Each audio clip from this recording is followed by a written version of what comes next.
warahmatullahi wabarakatuh. Halo teman-teman, perkenalkan nama saya Ramadio Zikri. Pada video kali ini kita akan membahas salah satu materi yang ada pada mata kuliah psikologi forensik, yaitu tentang lie detector atau pendeteksi kebohongan. Apa saja yang akan kita bahas? Langsung saja kita masuk ke pembahasannya. Oke, langsung saja kita masuk ke pembahasan. Kita akan membahas tentang lie detector, yaitu materi yang ada pada mata kuliah psikologi forensik gabungan C dengan dosen pengampu yaitu Ibu Cahaya Makbul MPC. Yang pertama-tama tentunya kita harus membahas atau mengetahui dulu definisi dari lie detector. Lie detector adalah sebuah alat pendeteksi kebohongan yang mengukur perubahan fisiologis seperti tekanan darah dan denyut jantung berdasarkan gagasan bahwa penipuan melibatkan unsur kecemasan. Pasal 128 Kitab Undang-Undang Hukum Acara Pidana ayat 1 menyebutkan lie detector sebagai sarana pendukung proses pengungkapan keterangan tersangka dalam tahap proses penyelidikan guna membuat terang suatu perkara. Nah, urgensi penggunaan lie detector, alat pendeteksi kebohongan dalam tahap proses penyidikan terhadap tindakan pidana pembunuhan berencana yaitu ada beberapa. Yang pertama, lie detector sebagai instrumen pendukung dalam pemeriksaan saksi. Yang kedua, lie detector digunakan sebagai alat bantu pemeriksaan dalam kasus yang sulit untuk dipecahkan. Lie detector sebagai alat bantu untuk menemukan fakta sebenarnya. Yang ketiga, inkonsistensi atau keterangan dari saksi atau tersangka terhadap kasus pembunuhan berencana selalu berubah-ubah.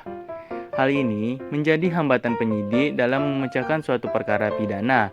Hasil dari lie detector dapat menjadi bukti penunjang dari pertimbangan penyidik dalam mengaitkan bukti dan fakta yang ada. Yang keempat, lie detector digunakan guna untuk membuat terang suatu perkara pidana pembunuhan berencana dengan cara mendeteksi dan mengetahui kebenaran dari keterangan yang diungkapkan saksi atau tersangka. Yang kelima atau yang terakhir, lie detector sebagai instrumen untuk menggali keterangan saksi atau tersangka guna untuk mendapatkan persesuaian dengan alat bukti sehingga menghasilkan sebuah fakta yang sebenarnya. Lanjut, kita membahas kedudukan lie detector alat pendeteksi kebohongan dihubungkan dengan Undang-Undang Nomor 8 Tahun 1981 tentang Kitab Undang-Undang Hukum Acara Pidana, yaitu ada 4. Yang pertama, lie detector dalam perannya sebagai alat bantu penyidikan dalam mengungkapkan kasus yang pelik dan sulit untuk dipecahkan, telah banyak membantu menambah keyakinan penyidik guna menemukan tersangkanya. Yang kedua, lie detector merupakan salah satu pemeriksaan bidang fisika forensik dengan menggunakan scientific investigation. Yang ketiga, penyidik menggunakan lie detector sebagai instrumen sarana atau prasarana dalam penegakan hukum yang tentunya dapat mempengaruhi efisiensi dalam penegakan hukum dalam menemukan bukti kuat dari kasus. Yang keempat atau yang terakhir, kedudukan lie detector memiliki keterkaitan dengan pasal 184 ayat 1 KUHP, yakni print out kertas yang dicetak dari hasil pemeriksaan menggunakan lie detector yang digunakan terhadap saksi atau tersangka dapat dijadikan sebagai pelengkap berkas penyidikan yang diperkuat oleh keterangan ahli psikologi forensik yang menjelaskan tentang isi dari hasil analisa gambar grafik bentuk print out. Nah, kita masuk ke klasifikasi metode pendeteksi kebohongan berdasarkan bentuk respon tubuh. Dapat dilihat pada gambar, yaitu yang pertama ada kebohongan.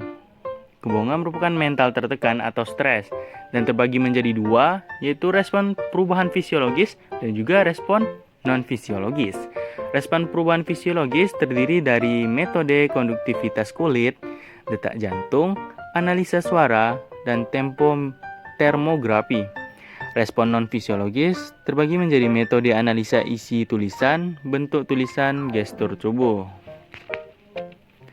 Nah, metode pendeteksi kebohongan terbagi menjadi 6 seperti yang slide sebelumnya. Yaitu yang pertama ada konduktivitas kulit, bentuk tulisan tangan, isi tulisan, analisa suara, image infrared atau termografi, dan ada juga gestur atau bahasa tubuh.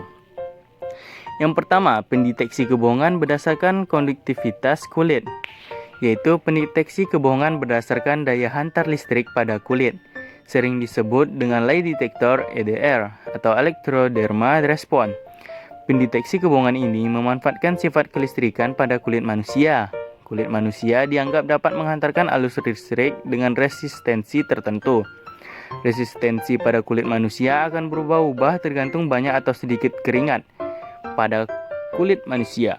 Orang dalam berbohong akan lebih berkeringat dibanding dengan kondisi tidak berbohong. Yang kedua yaitu pendeteksi kebohongan berdasarkan isi tulisan. Untuk mendeteksi kebohongan juga dapat dilihat dengan menganalisa isi tulisan seseorang. Pada metode ini, subjek yang akan diinvestigasi diminta untuk membuat tulisan yang memaparkan ceritanya. Salah satu metode untuk menganalisa cerita dalam sebuah tulisan dengan mengamati penggunaan kata dan gaya bahasa dalam tulisan tadi. Dalam menyimak maksud di balik sebuah cerita, menganalisa penggunaan kata dalam cerita tersebut jauh berarti dibanding menyimak arti frase secara keseluruhan. Salah satu aplikasi untuk menganalisa isi tulisan adalah LIWC atau Linguistic Inquiry and Word Count. LIWC adalah sebuah program komputer yang digunakan untuk menganalisa teks berkaitan dengan penggunaan kata-kata tertentu yang berkaitan dengan kategori tertentu, misalnya kategori emosi negatif, yaitu sad dan juga angry. Kategori emosi positif yaitu seperti happy, kategori standar fungsi kata, kategori religius, dan lain-lain. Selanjutnya ada pendeteksi kebohongan berdasarkan bentuk tulisan tangan. Seperti yang diketahui, bentuk tulisan tangan juga dapat digunakan untuk mengenali karakter atau kepribadian. Dengan tulisan tangan dapat diketahui beberapa hal diantaranya seperti social skills, gaya berpikir atau thinking style, prestasi atau achievement, kebiasaan kerja atau work habits, dan kejujuran. Analisa tulisan tangan dewasa ini sudah dilakukan dengan menggunakan program komputer dengan menganalisa beberapa feature diantaranya. Yang pertama, ukuran huruf, kemiringan tulisan, baseline, spasi antar kata maupun antar huruf dalam sebuah kata, dan terakhir ada tekanan pena.